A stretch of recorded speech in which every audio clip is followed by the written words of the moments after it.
খুব ভালো লেগেছে। রুক্মিণী মৈত্র ভীষণ সুন্দর, আমার খুব ভালো লেগেছে। অসম্ভব সুন্দর হয়েছে, স্পেশালি রুক্মিণী অসম্ভব ভালো অভিনয় হয়েছে। বেস্ট হচ্ছে উনি, ওনার এত সুন্দর অভিনয় আমরা বুঝতে পারিনি যে উনি এত সুন্দর অভিনয় করেন। দর্শককে যদি ভাবে বিভোর না করা যায়, তাহলে যতই ভালো অভিনয় করি না কেন তাদের ধরে রাখা যায় না।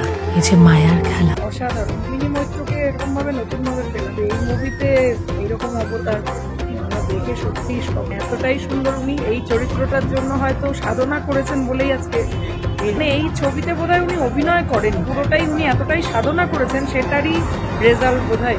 তুমি স্বপ্ন দেখো, তুমি স্বপ্ন না দেখলে আগামী দিনে আর যে কেউ স্বপ্ন দেখার সাহসই পাবে না।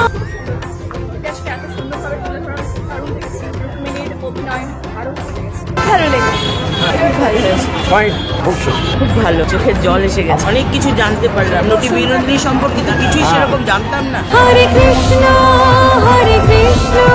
কৃষ্ণ কৃষ্ণ হরে হরে।